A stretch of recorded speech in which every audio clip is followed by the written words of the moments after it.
Richard Clayton extendió los brazos hasta quedar como un buceador en espera de sumergirse en el azul desde un elevado trampolín. En realidad, era un buceador. Su trampolín era una plateada nave espacial e intentaba sumergirse, no lanzándose hacia abajo, sino elevándose hacia el cielo azul.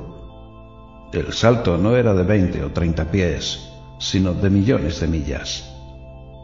Respiró profundamente el hinchado y enguatado científico. Alzó sus manos hacia la fría palanca de acero, cerró los ojos y tiró. La palanca se movió hacia abajo. Durante unos instantes no ocurrió nada. Luego, una repentina sacudida arrojó a Clayton al suelo. El Future estaba moviéndose. Las alas de un pájaro batiendo mientras el animal se remonta. Una polilla zumbando al volar. El temblor detrás de unos músculos en tensión. La nave espacial Future vibraba de un modo absurdo. Iba de un lado a otro y las vibraciones sacudían las paredes de acero. Richard Clayton se puso en pie con trabajo, se frotó la lastimada frente y avanzó tambaleándose hacia su pequeña litera. La nave estaba moviéndose, pero seguía vibrando. Clayton miró el tablero de mandos y exclamó: «¡Dios mío, se ha roto!». Era cierto. La sacudida había roto el tablero de mandos. El cristal había caído al suelo y los discos giraban locamente sobre la desnuda superficie del tablero. Clayton se sentó desesperado. Aquello era una grave tragedia. Su pensamiento retrocedió 6 lustros, hasta la época en que, siendo un chiquillo de 10 años, se había sentido impresionado por el vuelo de Lindbergh. Recordó sus estudios y cómo había utilizado el dinero de su padre millonario para perfeccionar una máquina voladora que pudiera cruzar el espacio. Durante años enteros, Richard Clayton había trabajado y soñado y proyectado. Estudió a los rusos y a sus cohetes, organizó la Fundación Clayton y contrató mecánicos, matemáticos, astrónomos e ingenieros para que trabajasen con él. Luego se había producido el descubrimiento de la energía atómica y el Future había sido construido. El Future era una cápsula de acero y duraluminio, sin ventanas y aislada por un procedimiento secreto. En la diminuta cabina había tanques de oxígeno, alimentos en forma de pastillas, excitantes químicos, una instalación de aire acondicionado y lugar suficiente para que un hombre pudiera dar 6 pasos. Era una pequeña celda de acero, pero en ella Richard Clayton se proponía realizar sus ambiciones, ayudado en su extensión por cohetes que le empujarían más de la fuerza de la gravedad de la Tierra. Volaría por medio de la propulsión nuclear hasta llegar a Marte y regresar.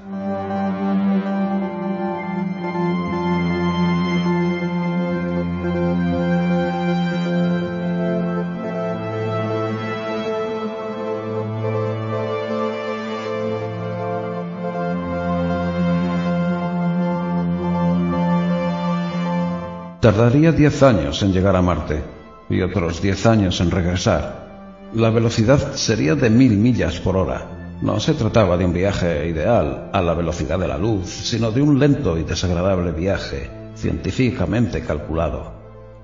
Los mandos estaban instalados de modo que Clayton no tenía necesidad de pilotar su nave. Todo era automático. Pero, ¿y ahora qué?, se dijo Clayton, contemplando el destrozado tablero. Había perdido contacto con el mundo exterior.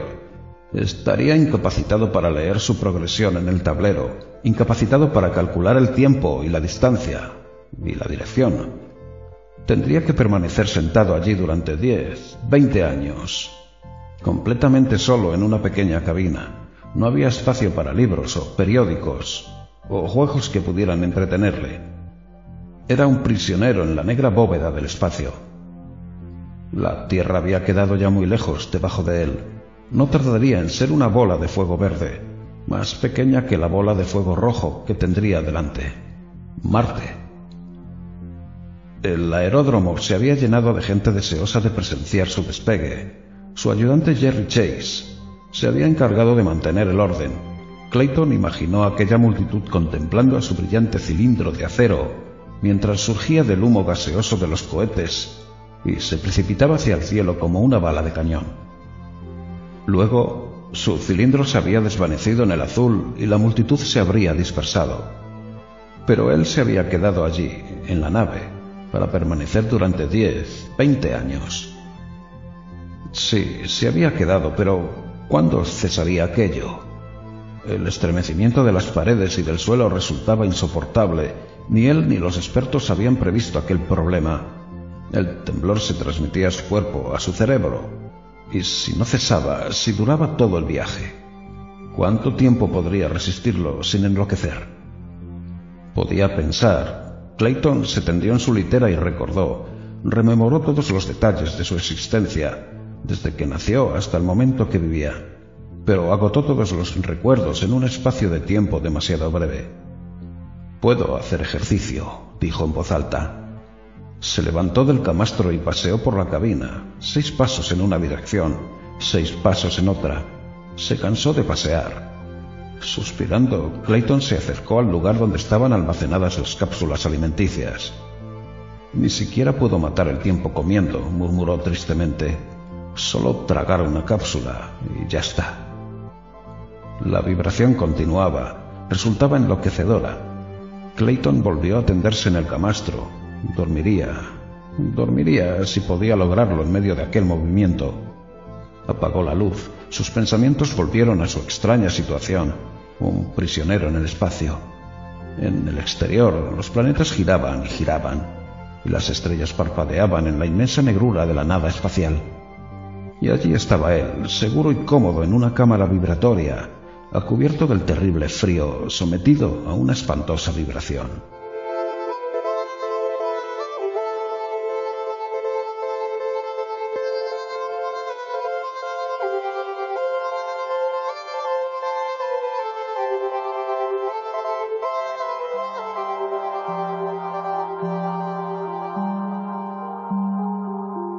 Sin embargo, tenía sus compensaciones.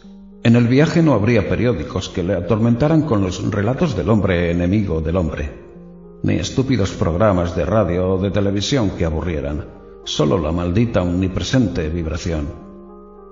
Clayton durmió, moviéndose a través del espacio. Cuando despertó no había luz.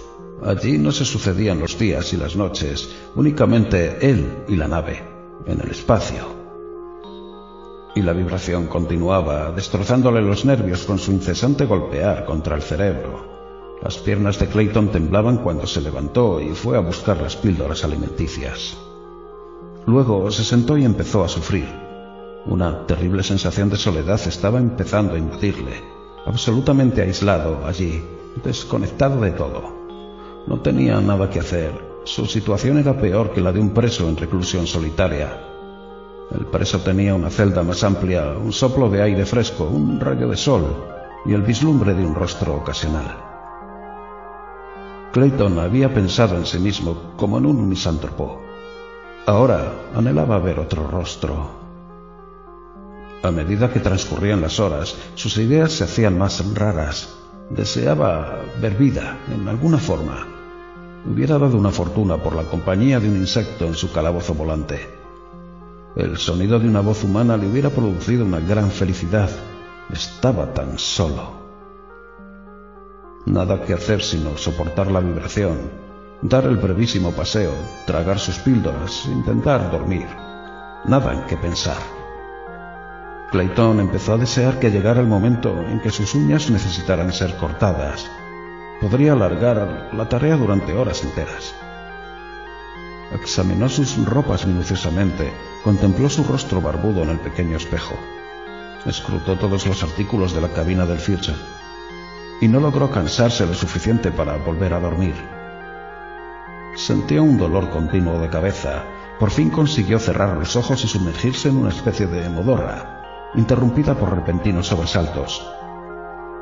Cuando se levantó y encendió la luz, hizo un horrible descubrimiento. Había perdido el sentido del tiempo. El tiempo es relativo, le habían dicho siempre, y ahora comprobaba que era cierto. No tenía nada para medir el tiempo, ningún reloj, ningún vislumbre del sol o de la luna, o de las estrellas, ninguna actividad regular. ¿Cuánto hacía que había iniciado aquel viaje? Por mucho que lo intentó, no pudo recordarlo.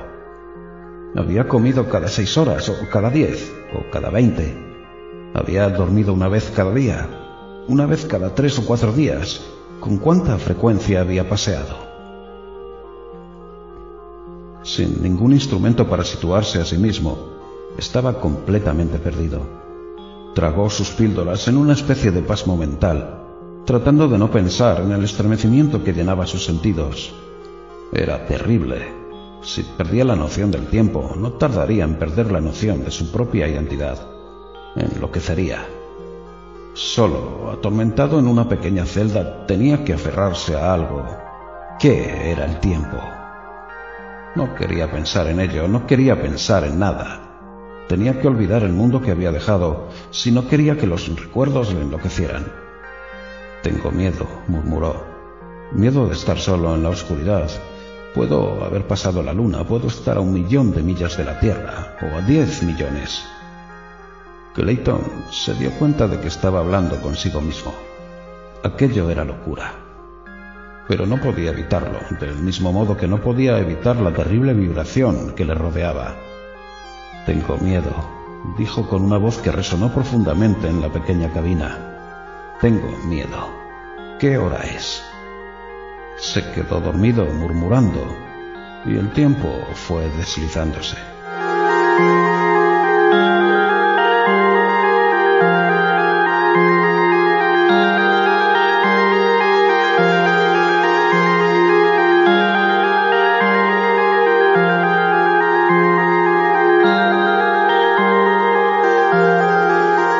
Clayton despertó con nuevas energías. Pensó que había perdido el equilibrio. La presión exterior, a pesar de la compensación, había afectado sus nervios.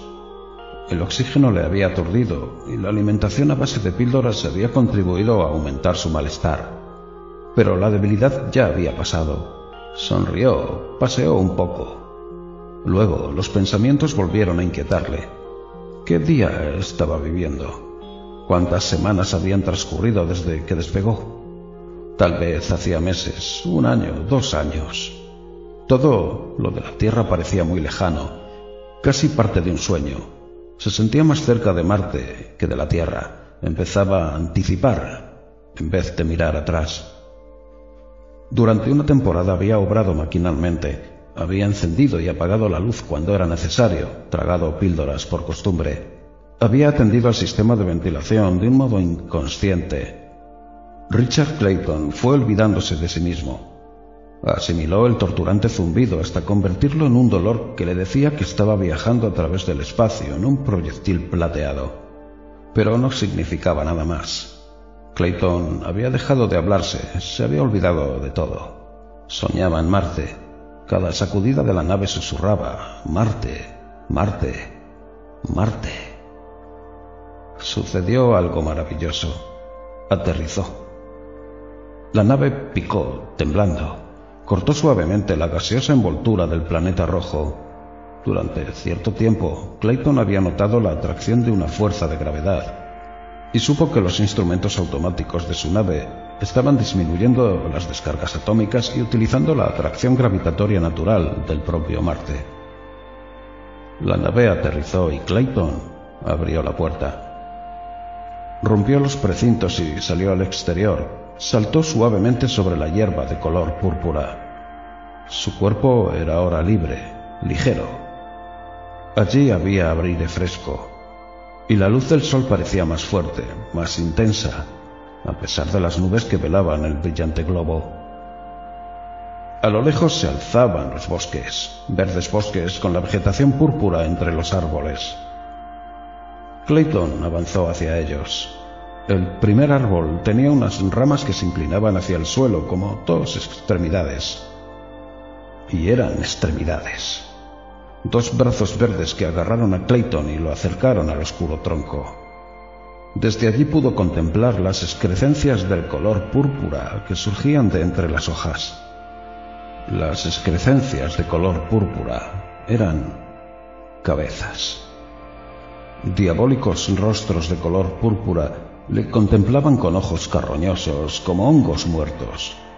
Cada uno de los rostros estaba arrugado como una coliflor de color púrpura, pero debajo de la masa pulposa había una gran boca. Todos los rostros púrpura tenían una boca púrpura, y de todas las bocas púrpuras goteaba sangre. Los brazos del árbol le apretaron un poco más contra el tronco, y uno de los rostros púrpura, un rostro de mujer, estaba acercándose a él.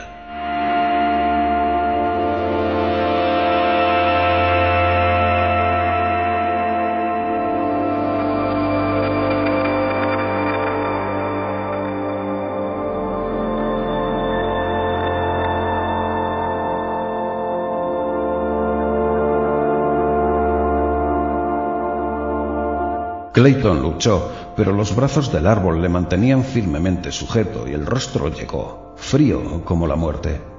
Su helada llama atravesó todo su ser, ahogando sus sensaciones.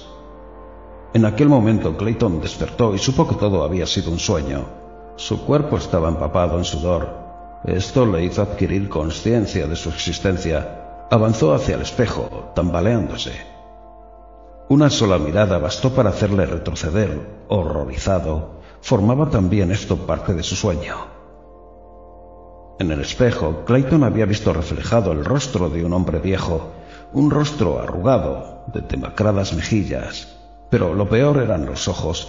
Clayton ni siquiera los reconoció. Rojizos y profundamente hundidos en unas huesudas cuencas, ardían con una salvaje expresión de horror. Clayton tocó su rostro, vio la mano veteada de venas azules alzarse en el espejo y correr a través del pelo gris. Recobró en parte el sentido del tiempo. Llevaba años enteros en la nave. ¡Años! Estaba envejeciendo. Desde luego, aquel género de vida había influido en el proceso, pero con todo tenía que haber transcurrido largo tiempo. Clayton supo que pronto llegaría al final de su viaje. Quería llegar antes de sufrir otra pesadilla. A partir del momento, la lucidez y la reserva física tendrían que luchar contra el invisible enemigo del tiempo. Retrocedió hasta su camastro mientras el Future, tembloroso como un metálico monstruo volador, se precipitaba en la negrura del espacio interestelar. Estaban golpeando la parte exterior de la nave. Manos de hierro aporreaban la puerta. Los negros monstruos de metal entraban pesadamente con su amenaza de hierro.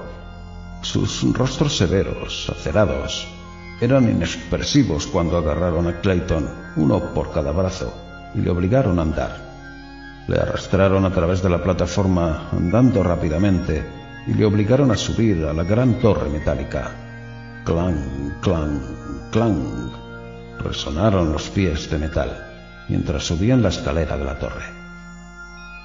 Era una escalera de caracol que parecía no tener fin, pero los monstruos de metal no se cansaban. Sus rostros permanecían impasibles y el hierro no suda. Clayton, en cambio, estaba completamente agotado cuando le arrastraron hasta la presencia, en la estancia de la torre. La voz metálica zumbó mecánicamente, como un disco rayado. Le encontramos en un pájaro, oh maestro. Está hecho de blandura. Tiene una rara clase de vida. Un animal. Y luego la retumbante voz desde el centro de la estancia de la torre. Tengo hambre. Levantóse de un trono de hierro el maestro, una gran trampa de hierro con mandíbulas de acero, como las de una excavadora mecánica. Las mandíbulas se abrieron y los horribles dientes brillaron. Una voz surgió de las profundidades. Alimentadme.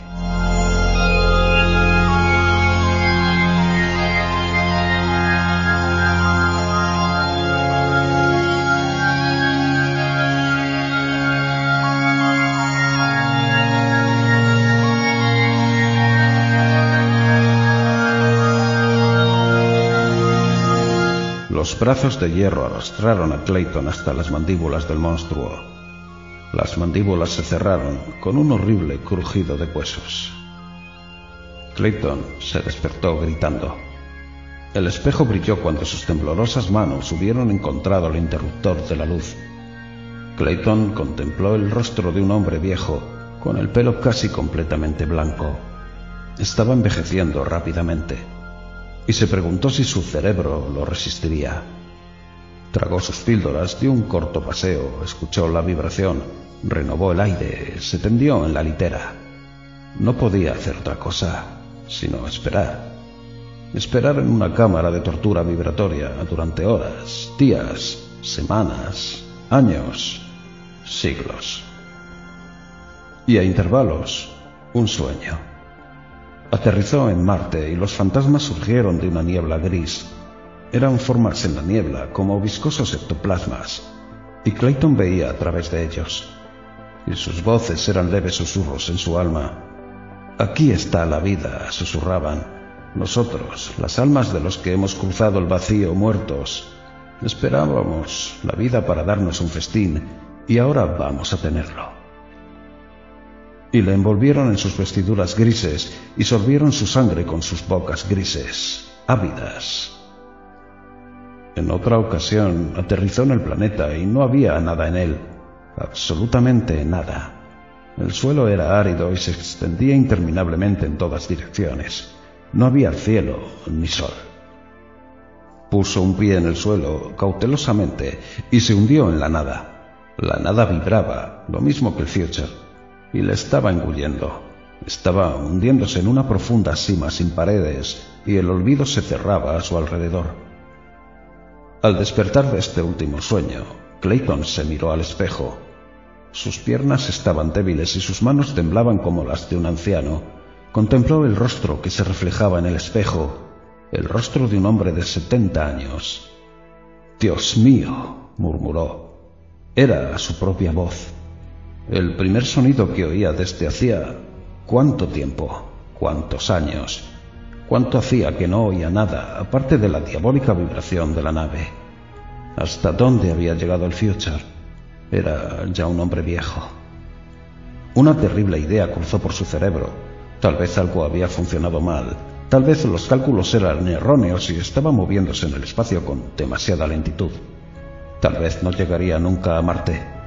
Luego era una espantosa posibilidad. Pensó que había sobrepasado Marte, que estaba hundiéndose en las bóvedas vacías más allá del planeta. Tragó sus píldoras y se tendió en la litera. Se sentía un poco más tranquilo, tenía que estarlo. Por primera vez en muchísimo tiempo recordaba la Tierra. ¿Y si hubiese sido destruida? Asolada por la guerra, la peste o la epidemia mientras él estaba fuera. O arrasada por un meteoro errante.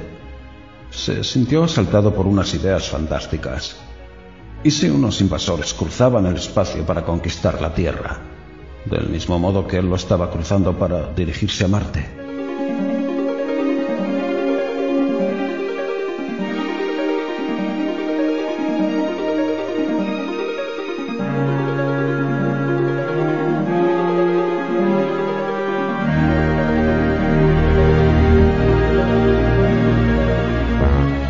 Pero era absurdo preocuparse por todo aquello.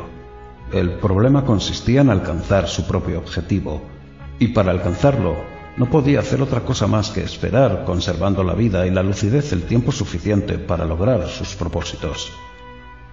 En el vibratorio horror de su celda, Clayton reunió sus escasas energías para adoptar una firme resolución. Viviría, y cuando aterrizara vería Marte. No le importaba morir en el largo camino de regreso. Viviría hasta que su objetivo se hubiera cumplido. A partir de aquel momento lucharía contra los sueños. A pesar de la infernal vibración de su pequeña cárcel, viviría. Llegaron unas voces procedentes del exterior de la nave. Los fantasmas aullaron en las oscuras profundidades del espacio. Llegaron visiones de monstruos y sueños de tortura, y Clayton los rechazó todos. Cada hora, o día, o año, le era imposible medirlo, Clayton conseguía arrastrarse hasta el espejo, y siempre le mostraba que estaba envejeciendo rápidamente.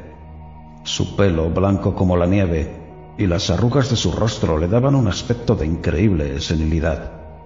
Pero estaba vivo. Era demasiado viejo para seguir pensando y estaba demasiado cansado. Se limitaba a vivir, a vegetar, como una planta.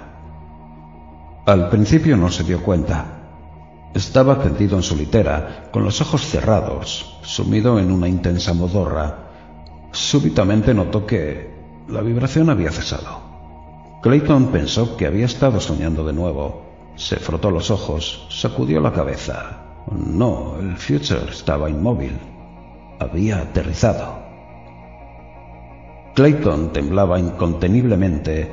Era la consecuencia de años de vibración. Años de aislamiento sin más compañía que sus descabellados pensamientos. Apenas podía sostenerse en pie. Pero había llegado el momento, lo que había esperado durante 10 largos años. No, tenían que haber sido muchos más años. Pero podría ver Marte. Lo había conseguido, había realizado lo imposible. Era un pensamiento estimulante, y le infundió fuerzas para arrastrarse hasta la puerta sellada. Junto a ella había una palanca. Su envejecido corazón latió excitadamente mientras empujaba la palanca hacia arriba. La puerta se abrió. La luz del sol y el aire penetraron en la cabina. La luz le hizo parpadear, y el aire oprimió sus pulmones. Sus pies se arrastraron. Clayton cayó en los brazos de Jerry Chase. Clayton no sabía qué era Jerry Chase. No sabía ya nada. La prueba había sido demasiado fuerte. Chase se quedó mirando el debilitado cuerpo que tenía en los brazos. «¿Dónde está Mr. Clayton?», murmuró. «¿Quién es usted?». Miró fijamente el envejecido y arrugado rostro. «Dios mío, es Mr. Clayton», exclamó. «Mr. Clayton, ¿qué le sucede?». «El sistema de propulsión se averió cuando puso usted en marcha la nave, pero las descargas atómicas no se interrumpieron. La nave no despegó siquiera, pero la violencia de las descargas nos impidieron acercarnos hasta ahora. Hace unos instantes cesaron las sacudidas, pero no hemos perdido de vista el Future, ni de día ni de noche. ¿Qué le ha sucedido, Mr. Clayton?». Los apagados ojos azules de Richard Clayton se abrieron. Su marchita boca susurró débilmente. He perdido la noción del tiempo. ¿Cuánto he estado en el Future?». El rostro de Jerry Chase estaba muy serio cuando miró de nuevo al anciano y respondió en voz baja. «Solo una semana». La muerte vidrió los ojos de Richard Clayton. El largo viaje había terminado.